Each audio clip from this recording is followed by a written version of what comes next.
Hello and welcome to another random video I just decided to do. So today, not because of the new Chainsaw Man chapter, but just because I've had this idea for a couple days, and a couple weeks honestly, I wanted to make a video on at least what we know so far, and my personal thoughts on the concept of the Four Horsemen within Chainsaw Man. So, to kind of set this up a little, within Chainsaw Man, devils do exist, and usually we are not, privy to groups of devils. Sure, there are devils that team up, but not, we had, Bat and Power at the beginning of the series, Quan Chi and all her fiends, and, the public safety division, all that. But, within the, hell, within, the grand scheme of hell, there aren't a lot of devils that, team up, or at least, general groups of devils. Of course, during part 1, we got introduced to pretty much the only classification of devils that are grouped together, which are the primal fears, which we've seen two of. First with the Darkness Devil, which we're probably going to get to that point in Season 2, because I imagine Season 2 is going to cover the Reze arc and the International Assassins arc. I really hope Mappa does the Darkness Devil's introduction justice, because it's one of my favorite sequences in the series. But, yeah. Just primal fears that are so fucking old that, they have never known death. And, of course, currently in the manga, yes, this video is going to contain spoilers for up to... We're going to be discussing things that are mainly taking place in part 2, but, I will be discussing part 1 as well. We got introduced to the Falling Devil. She's been I don't know, it's because they take, because they have, a female figure, kind of, but, it's a bunch of corpses mangled together, so it's, is it? The Falling Devil has been, the main antagonist, and they've been pretty fun to watch, and, in today's chapter, getting chopped up, it's just this is happening to me a lot recently, it's just funny. But another group of devils that we know are kind of grouped together are the Four Horsemen of the Apocalypse, or just the Four Horsemen. So, before I talk about the Four Horsemen, I figured I should talk about the influence for this, because the Four Horsemen are something that is used commonly in media, or at least somewhat commonly, even though I can only think of one other series that used them, which is the Darksider series, because, the main characters of those are all, the Four Horsemen, granted with some... Also, it's kind of unspecific, what is classified as the Four Horsemen. Of course, also in SMT and Persona, you have the Four Riders, which are very much the Four Horsemen, and I'll be getting into that in a minute. But yeah, so the Four Horsemen, at least in a lot of mythology, they are basically the heralds of the apocalypse. Basically, when the apocalypse kicks off, they are the heralds of it. I think, in the whole system of, the 7 trumpets that hail the apocalypse, I think they get summoned after the 4th. I didn't write notes for this video, because this is just an impetus video, but, so, I'm gonna go through, so, typically, what are considered the Four Horsemen are Conquest, War, Famine, and Death. So, I remember back in a couple of years ago, I saw it, Pestilence, War, Famine, and Death, but I guess people just kind of consider, because Famine and Pestilence are not the same thing, but you kind of can consider them the same thing. So just to talk about them briefly, the Horsemen of Conquest, basically every horseman is associated with a color of horse and then a weapon or item. For example, the Horsemen of Conquest usually rides a white horse and usually uses a bow and they have what is called a victor's crown. And then, also, Conquest also sometimes is connotated with, the Antichrist, which, considering who Conquest represents in Chainsaw Man, that's pretty apt. We'll get to her in a moment. War usually rides on a red horse with, a sword, very much a sword, and, in Chainsaw Man, it's very applicable. Then we have Famine, who rides on a black horse and usually holds some scales.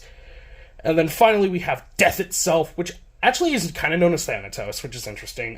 Rides on a pale horse. At least in SMT, this is also depicted as a sickly horse. And they usually have a scythe. If you've read One Piece and you're caught up on current events, Doc Q is very much based on the Horsemen of Death. Yeah. So now that I've kind of set the stage for what the Four Horsemen are, let's get into their counterparts within Chainsaw Man, with the first one being someone every Chainsaw Man hates and is familiar with, Makima, the Control Devil. So, if you're unaware why Makima is considered the Conquest member of this, it's because I believe in Japanese, the katakana or hiragana for Conquest and Control are very much the same. I forget another comparison of this, but pretty much, I'm gonna be brief on Makima, because it's like, we pretty much know everything she can do, and she's the fucking antagonist for the first, 90 chapters for the story. She is a character who shaped this series, so it's like, I feel like it's redundant to talk about her abilities, and, her role within the story. I'm not really here to do that. I'm really here just to kind of say, so, Makima, of course, represents Conquest, which, to kind of talk about this, you might say, Conquest and War isn't the same thing. Not necessarily.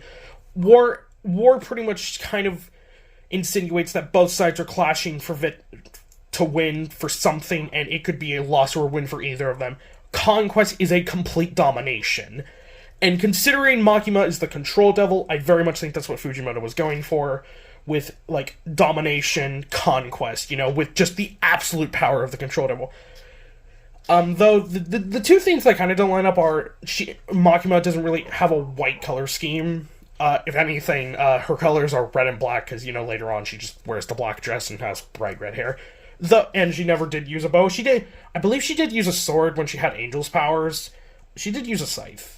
No, a spear. Ugh.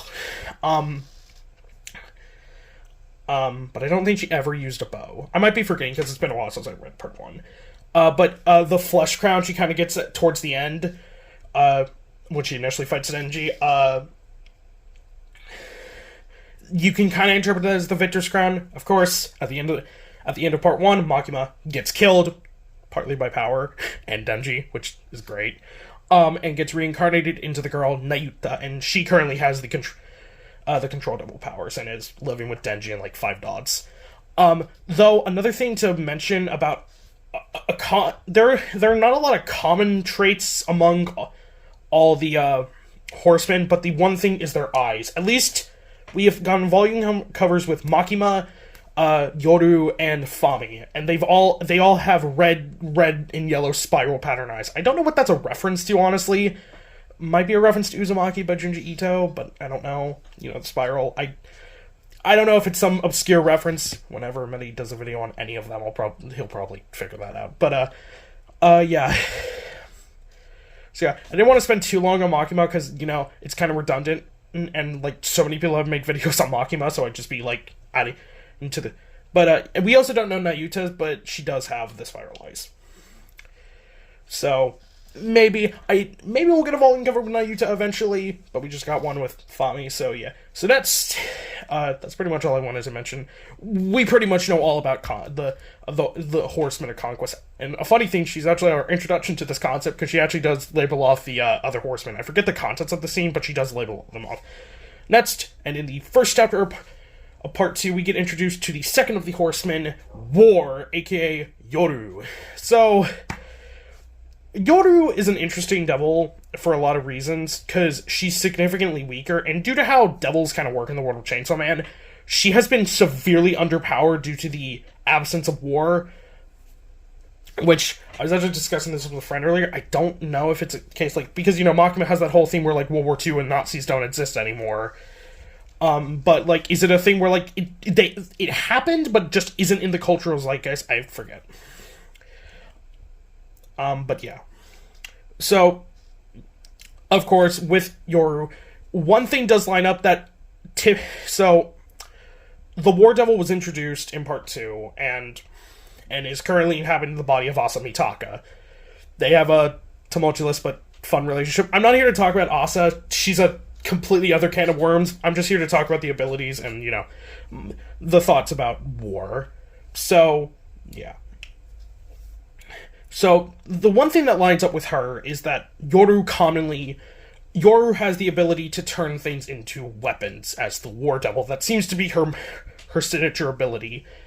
As in the first chapter, she was able to turn that guy's spine and head into the spinal cord sword.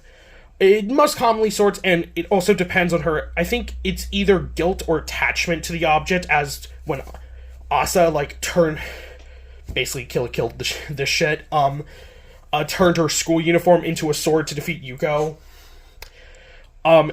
It was very strong due to her guilt behind that outfit. So it seems like the guild is something important, but it just seems and this ability, she can just use it on any object, because she used it on a ruler, she was able to turn it, and she can use it on, like, objects, on people as well. So yeah, it's a very versatile ability. We've seen her, I think she's used it to turn things into, like, grenades, but the most common thing we see are, like, swords. Just because, you know, she's the war devil, and swords are one of the most common ways to wage war for centuries. And the sword will always have a connotation with war. Though she doesn't have so much of a red color scheme, at least I believe, like, in the volume cover, her scars, because she has scars over her face, is when she kind of takes control of Asa's body. I believe they're colored red, or that's a lot of colorings that people do, and red is kind of an associated color of her. So yeah, that does make sense. So, this is clearly not all, because as Asa has said, like, not Yoru, fuck. I'm not an expert when it comes to Changeman, so if I make any mistakes, I'm sorry. I was researching the Four Horsemen myself, and I kind of just wanted to talk about, I've also been a big fan of Changeman recently. The recent chapters have been really good. So I wanted to kind of make a video on it, because I might kind of approach to a YouTube channel is I'm not going to make videos on, like, yeah, Toru is my main thing, but I kind of want to make videos on other things. These kinds of videos help me kind of, I don't know, resuscitate my love for doing 2-hour videos. I will most likely be doing that video later this week. I also want to make a video on Tokyo Ravens, because I finished watching that recently with a friend, and I really want to talk about the ending of that.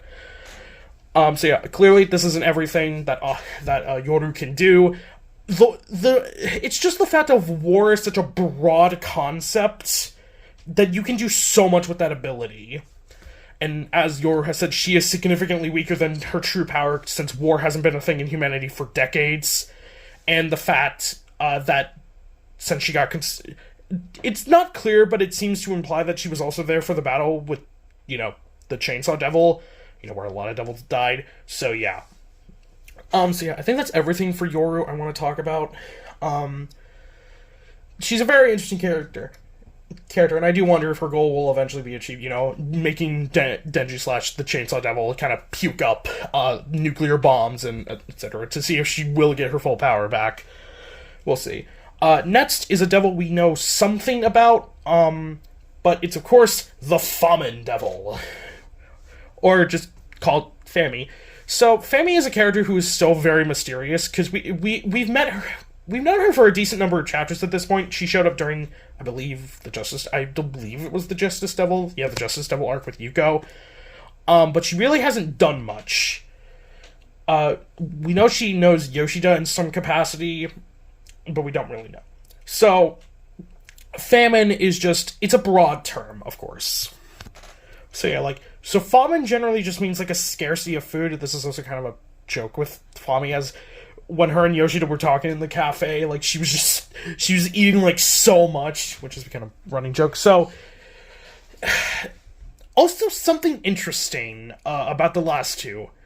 So, I've also been doing research into the primal fears, and on some lists you can find famine is considered a false, or, like, a false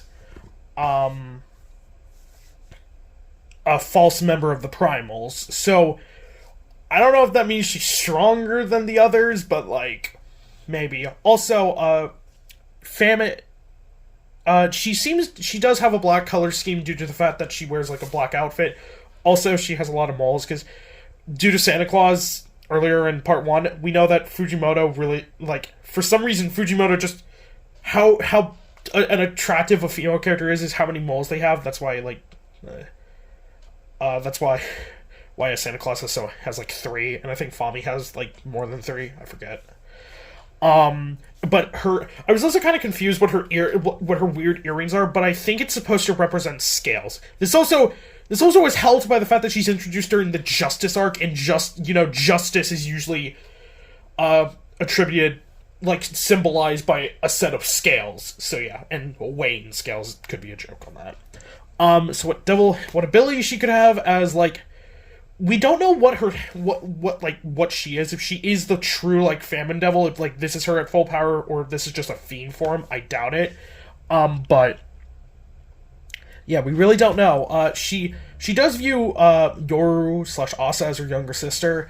But like yeah, I don't. Just because of how Fujimoto is, he has such weird abilities. I don't know what like the ability of like scarcity of food could be like, because yeah. I don't know. Maybe the more she eats, the stronger she gets. I don't know. But yeah. It's pretty much, also, but yeah, Fami. So that's Fami. I also think her Japanese name is Kiga. I don't know the joke with that, but yeah.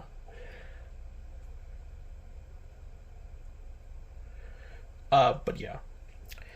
I think that's all I want to mention with Fami. I don't know.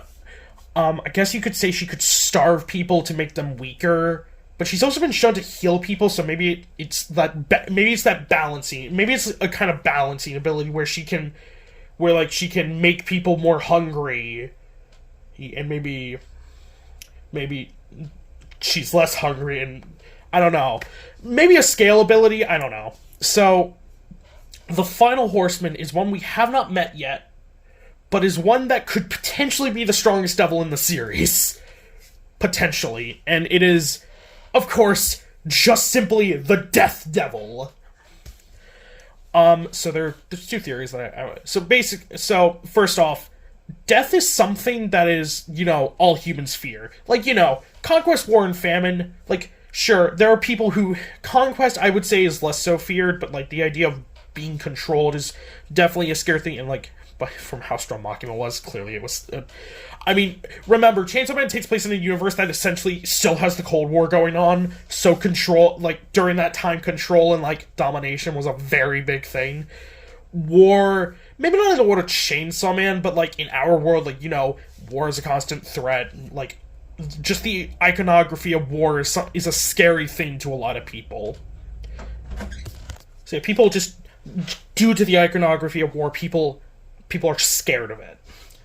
And then finally, there's famine.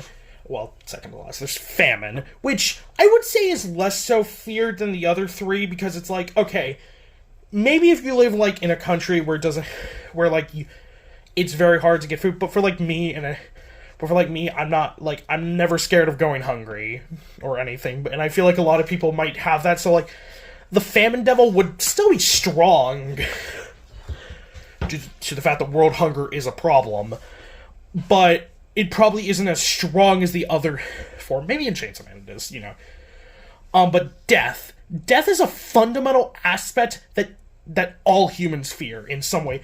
Sure, you may not think about it, but as you get older, as the years go on, it's like old age, some accident, it's in the back of your head, and if you let those thoughts happen, you will think about, like, I'm gonna die someday. Like, that's a fundamental aspect of life. Everyone dies, we kind of just have to live with it. And you could choose, it's like, well, I gotta make the most of my life at that point, so I'm not gonna be scared of death. Or you could be obsessed with it, like, I'm gonna die, no, I don't want to die. That kind of thing. So, again, I jokingly say that the Devil would be the strongest devil in the series, just, like, okay, listen, the Angel Devil exists. Like, come on, the Devil God exists, and come on, that'd be funny.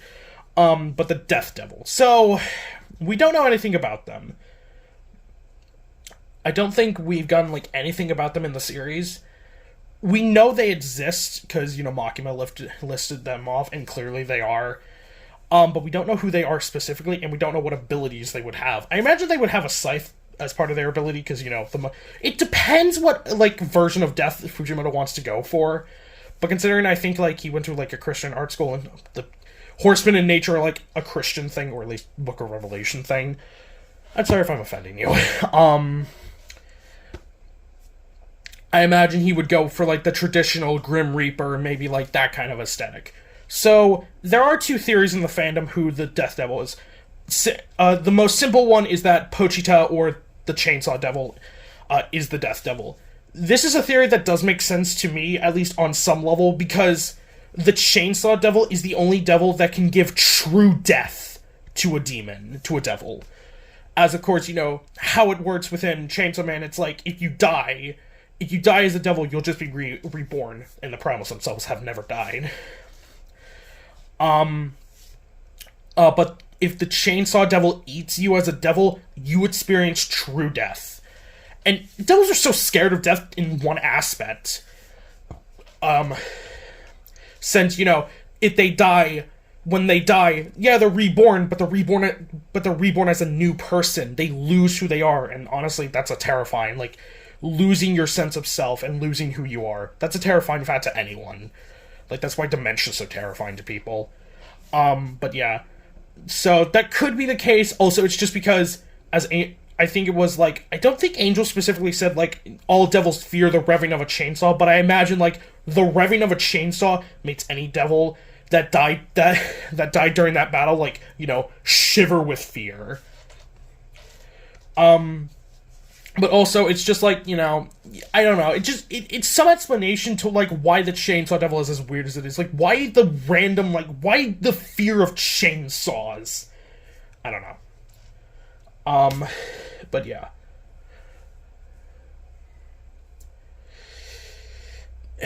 The other theory that I put stock in is Yoshida. I have a theory that Yoshida is the Death Devil. I have no evidence for this other than the fact that he has some relationship with Famine, with Fami, and the fact that my friend described one case of, like, one explanation of death, and basically how the story went, I can't remember it fully, but, like, I do like it, is basically when you are close to death, when you're like in a hospital, none of your family cares for you, because it's like, just die already, you know, that kind of sad. You will meet a mysterious person who kind of comforts you, becomes your friend, and is there till your dying breath. And then afterwards, they disappear. And that story is basically its death.